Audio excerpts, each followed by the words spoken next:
Ania, tell us a little bit about this work. Well, this work is a result, it's a new incarnation of a older project, which is called A Lebanese Archive, and I started in 2013. It's inspired by a collection, archival collection of photographs from the Middle East that belongs to Diab Alkarssifi, who is a Lebanese emigre whom I met at Arlington hostel for homeless people in Camden in London. I was artist in residence at the time, space artist in residence there. I was interested in the kind of ideas and links between photography and memory, and there I met this man who had huge 2 bags of negatives and transparencies and prints that span for over kind of 100 years. The oldest photographs in the bags that he brought to my studio were from late 19th century, the kind of newest from late 1990s. And it turned out that he was a photographer himself, but also a collector, avid collector of people's albums and archives. And he brought this material back to London with him, but apparently left a majority of it hidden in some small room in Baalbek, his home city in Lebanon, on Syrian border, where they have been kind of hidden for 17 years.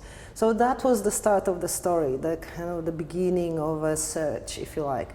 And I talk here in this exhibition, I mean, we are 2017, so that's quite a number of years later, about how in this installation I'm looking back at the journey I made with Diab to locate the archive physically and geographically in Lebanon, but also to locate it within the kind of context of my practice as an artist, working with photography, but also these themes of personal and cultural identity in some way. What was it, do you think, that particularly connected you to the photographs that you were shown? Partly it was just the photographic materiality. I would probably almost call it kind of fetish about like the kind of allure, the attraction of the physicality of the photographic material. So just handling all these different types of prints that obviously came from different eras, the smell of the old paper, the smell of negatives, and part of it was what I think is, for me at least, a very kind of deeply embedded desire to guess the stories, to formulate narratives, to put things to it. Was like a big chaotic puzzle. So there was a desire in me to start making an order, to start creating some kind of sense out of it. And by that I don't mean any kind of curatorial historical ambition to put it in order, because I realized that first of all, the archive was really fragmented. It came from different sources. A lot of them were anonymous. A lot of the material was kind of scattered. Some of it was really damaged. And also I'm unfamiliar. I was unfamiliar with the history of Lebanon or history of Middle East. But what connected me to it was the kind of the lives, the kind of stories of ordinary people dealing with life as it was happening. I found it fascinating that I saw a lot of kind of people having parties, connecting to their friends and family, but it was at the time of the historical turmoil, during the time of the Lebanese civil wars, so I was fascinated by how people might have been kind of surviving and making life go on and practice the joy of life, connecting the positivity of life despite or within the context of conflict. I mean, coming from communist Poland, I mean, I was born in the early 70s in Poland, and I emigrated to the UK in 1992, which was coincidentally exactly the same time, exactly the same year when Diab came to the UK as well. I found that there was a strange kind of political connection as well in the kind of archive that the stories that I was seeing, and the memories of the country that I came from, which kind of doesn't, if you like, exist anymore because it changed politically, just as Lebanon did, just as the Middle East did. One of the intriguing things, talking to you earlier, it seemed, was that your collaborator, the source of this amazing archive, was something of an unreliable witness, but in really interesting ways. Yes, in a positive kind of human way. And when there was a language issue. There is a language issue. There was a kind of issue of translation. Diab speaks really broken English. I don't speak any Arabic at all, but we had desire to connect. He obviously is a lover of photography. He loves photography, loves photographing, but also collecting photography. He came to my studio and saw a number of different projects that I had done in the past that included working with different kinds of archives, different people's family albums, and I think he appreciated them and he understood what I was doing and how I was working. So the first 2 years we've spent together during my residency at Arlington, we would meet on a weekly basis and slowly unpack, literally unpack a wrap after a wrap of the different parts of his material, and I would ask him stories about what we were looking at, where this material had come from, if he knew people that the photographs belonged, because some of this material was just literally from different photographic studios across the Middle East. So he might not have been personally connected, but he always had a story to tell. And now between my broken, non-existent Arabic and his broken English, of course some of these stories, I mean, we tried our best to make sense of them and I tried my best to write them. It would have been simple enough to get a translator, but of course that would be too simple. I think that the project, in a way, very quickly as I started working more seriously on it after 2013, I realized it was exactly about that, about how our memory is unreliable witness. The fact that Diab sometimes would, he later said that through this process of working together, collaborating on, well, working together rather than collaborating on this, he had an opportunity to remember his life and tell a story of his life. But sometimes these stories would come back and again, or sometimes they would change a little bit. And I realized that there was there was a lot of room for kind of fantasies of how he wanted this life to be told, as much as like clear facts of what happened when. And that doesn't necessarily mean, I don't think it's in any way about trying falsifying things. It's just about how our human brain, how our memory works, that we kind of mix things, we omit some things, we maybe erase things that are too difficult and emphasize things that we want to be remembered as positive. So again, his archive became a kind of arbitrary tale of what he wanted to be passed through it and communicated through it. But the photographs were by no means kind of objective. This idea that blurry area between fact and fiction isn't so important is part of what gives this work its power, because if you could talk us through the way you've arranged it, you're trying to encourage that sense of imagination and people's own connections and people's own stories being inspired. Yes. It's like well, in this installation for Nottingham Contemporary, it's 3 years since I've published a book, A Lebanese Archive books, and so it's 3 years since I last visited Lebanon. And on my last visit to Lebanon, I've done a lot of photographs by myself, and collected a lot of video footage, sound samples, did a lot of interviews with people. So I had this number of material that became my Lebanese archive, that partly started with the search for Diab's archive, but partly was a result of me meeting different people and going and explore different kind of places in Lebanon. So when looking back at the search in this exhibition, in this installation, I've decided that I wanted to frame the archival material of Diab Alkarssifi by this contemporary framework of my own imagery that came from this trip, from this journey, physical, geographical journey to the Middle East, to Lebanon. So on the walls of the gallery you see contemporary photographs taken by me that all relate either literally to the locations, archival locations that I went to visit. And by archival locations I mean places that I knew from archival photographs that I wanted to revisit and photograph in the now.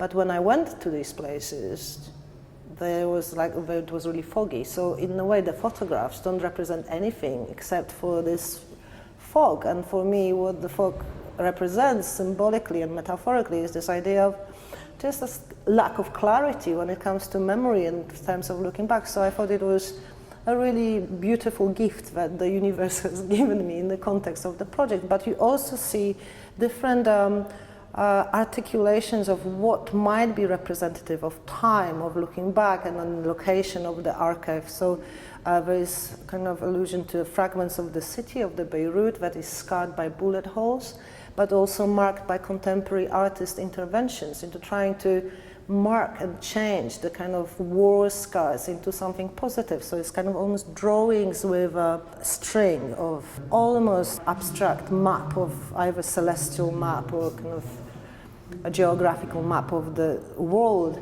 But there are photographs of the archive itself, of the materials. There are some photographs of my experiments, which I did at Arab Image Foundation when I was in Beirut in the conservation department, when I started doing a forensic investigation of what is an archive, what is a photograph. And I started kind of looking at Diab's photographic prints, old prints, through microscope, and then photographing that. And with the help of people at the Arab Image Foundation Conservation Department, I started analyzing what these individual prints might have, what kind of memory they might have stored within them, beyond that which is written on the surface of the photograph through a negative exposure. So there would be like signs of the fact that the photograph was stored in a cement basement, or some kind of blood. Whose blood was it? Animal blood or human blood, or eggs of some insect. So all this kind of information was part of this material forensic investigation of what is an archive, and that's part of it. There are things like there is one image that is an image of a ruin, Baalbek Roman ruin, Baalbek temple, or a couple of objects from the Beirut National Museum, objects that reference time, so a 2,000-year-old cedar tree, or an old Roman sculpture that exploded and melted during the bombardment in the civil wars, but became now, as a result of it, this really abstract, almost contemporary-looking sculpture. So these are the photographs that frame the vitrines that are in the middle of a gallery. The vitrines have original old archival prints from Diab's collection, but they are placed on little kind of indexing cards, which I used when I was working on my publication with the Arab Image Foundation and Bookworks, and there are codes. So there's this kind of illusion of kind of trying to order the chaos. So there are codes that we use to kind of order images around. And the centerpiece of the exhibition is this free monitor, free screen installation, that video installation, which is which contains about 1,500 nearly photographs, mostly archival photographs, but some of them also are my contemporary pictures from the now. They move in anti-clockwise movement to allow for this kind of slow reading of connections, narrative connections between the different stills by the viewer. There is no other explanation given. Indeed, sometimes people might wonder whether they're looking at the archival pictures or are they new contemporary pictures, and that's the kind of point, the fluidity of photographic story or archival story, and arbitrary nature of archival story. And you mentioned earlier that you like the idea that this isn't about archives as a form of nostalgia or reifying the past. It's very much about the role our memories and our imaginations play. Yes, it's about the kind of, I have questioned the idea for myself out of my curiosity about what is my attraction to working with archives generally, but particularly with this project. And a lot of the time people would ask me, is it because as a Pole you are romantic by nature? I mean, there is this kind of cultural tendency to think romantically about history, about the world. And well, first of all, I refuse to be stereotyped by this kind of national standards, but not that I mean, at the same time, I kind of enjoy the idea of doing romantic works. But that's not the point. The point is that I think there is something more in the power that archives give artists that work with archives, or designers, or any other people working, writers, anybody working with archival materials, and that it goes beyond the kind of nostalgic looking back or referencing the old, but there is some kind of agency that we possess to turn this, by the act of rewriting or retelling of archival stories. We kind of have the power to articulate new ideas about who we want to be identified as.